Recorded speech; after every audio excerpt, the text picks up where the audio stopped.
So let's go ahead and start our conversation by discussing the 9/11 truth movements. Sure. What are your general thoughts about the movement overall, the arguments they make, and so forth? Well, it's a pretty old movement, obviously, because it's about a conspiracy theory that started pretty much on the day, on 2001, September the 11th. And I think it's kind of showing its age to a degree. The conspiracy theory is kind of recycling the same stuff over and over again. And they're trying to, do new things to stay relevant, but really they don't really have any new arguments. It's not the same size, it's not the same shape of the original 7, but we had to make changes, and we had to do it fast. And so what you're seeing is the floor plan of a building, not of 2 million feet, or we could get into the same space because of the need to reimpose the street grid. And so, next thing you know, we've got the designs of a building. And the first design meeting was in April of 2000. And construction began shortly thereafter in 2002.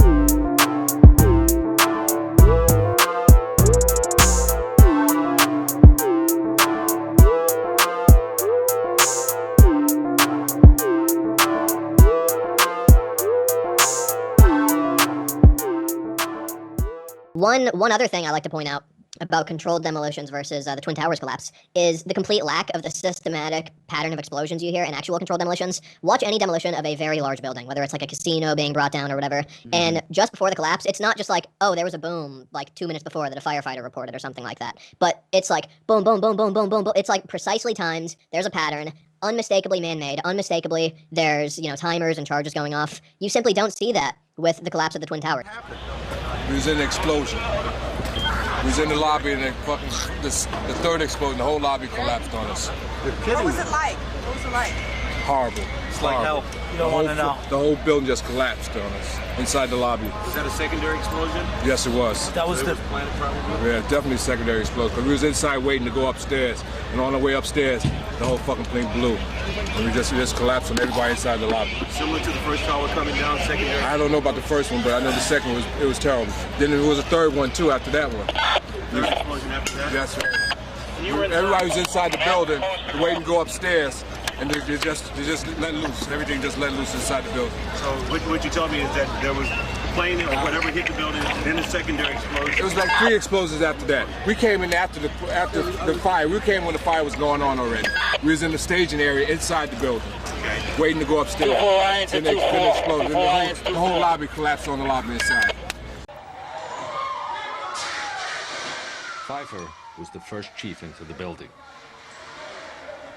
Right away, a guy from the Port Authority told him the damage was somewhere above the 78th floor. But all you had to do was look around.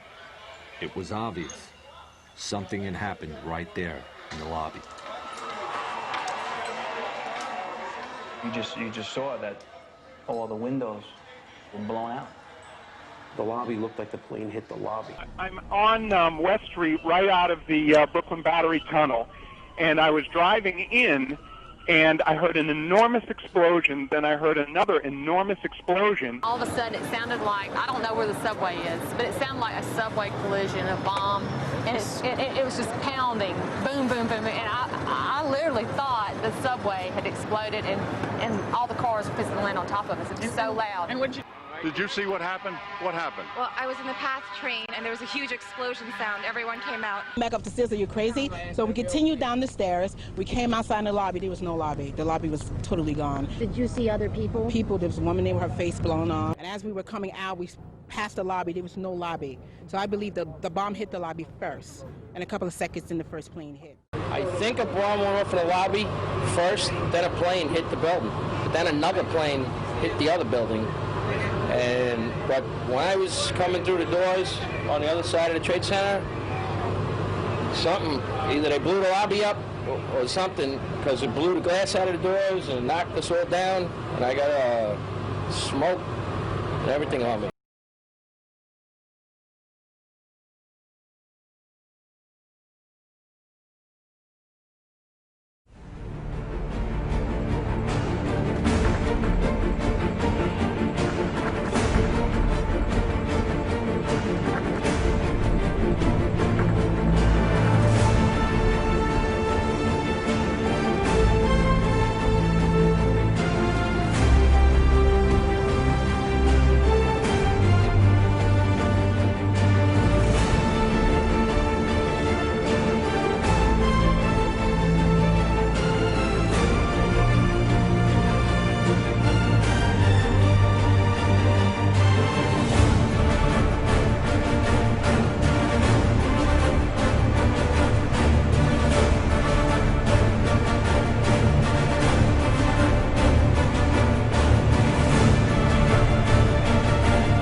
We made it outside. We made it about a block. We made it at least 2 blocks, and we started running.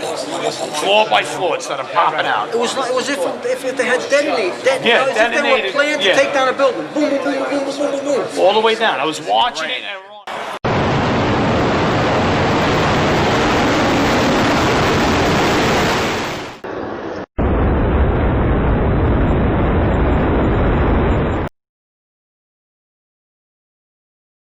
And you know, you have truthers who point to, oh, the sounds of explosions, and maybe it's like there was a loud boom here, or like a crash there, or maybe they're even worse than explosions. There could have been like, you know, things inside of the buildings, like, you know, common office supplies, like, let's say you have like busted open windows in Building 7, for example, and then you have, you know, cans of WD-40 in an office that are lit on fire.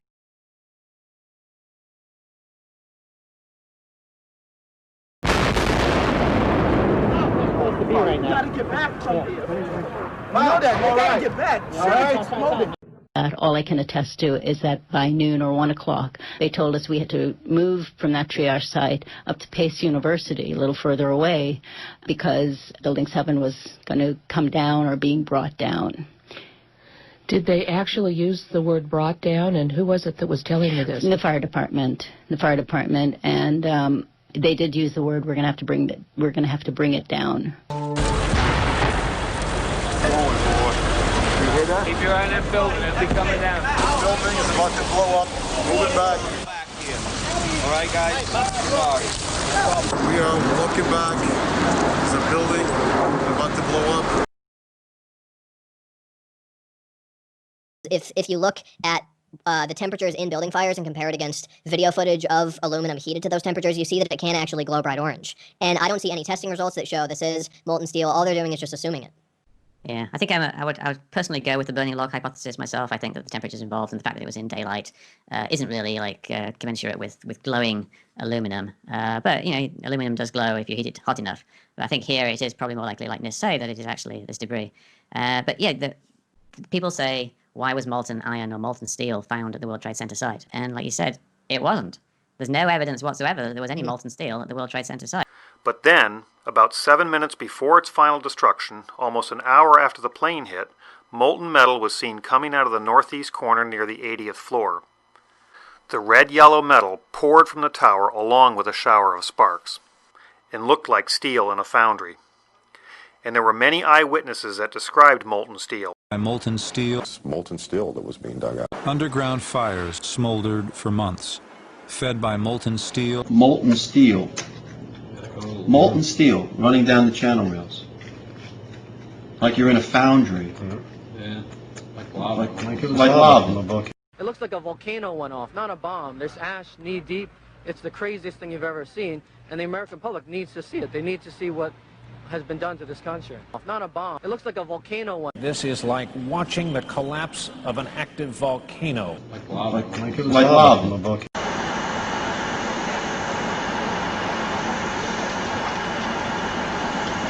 This is how it's been since day one. Oh, it's unbelievable. And this is 6 weeks later, almost 6 weeks later. And as we get closer to the center of this, it gets hotter and hotter. It's probably 1,500 degrees. We've had some small windows into what we thought was a core at some point, and it looked like an oven. You know, it was just roaring inside. And it's just a bright, bright reddish orange color. See that stuff he's pulling out? What was that, Chief? We're gonna hold off on the water. See the stuff he's pulling out? Yeah. It's red hot. If we hit it too much steam, you won't be able to see what he's doing. You see how this debris is still smoking? That's from the fires that are still burning. NIST understood that molten aluminum is silver, not red-yellow. So NIST developed a theory to explain the color issue, stating, the molten metal was very likely mixed with large amount of hot, partially burned solid organic materials, such as furniture, carpet, partitions, and computers, which can display an orange glow much like the logs burning in a fireplace.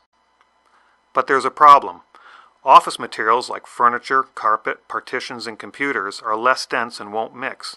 They'll float on molten aluminum, like this coin on liquid mercury, and then burn off at those temperatures. And steel at those temperatures won't melt and would sink, and therefore won't mix with the molten aluminum. NIST never conducted any experiments to confirm their theory, but others did. Dr. Stephen Jones proved the NIST molten aluminum and furniture mix theory wrong.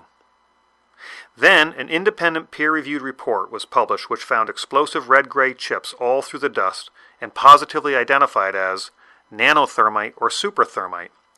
Unlike conventional thermite, this stuff is a very high-tech explosive and confirmed what the independent scientists had been saying.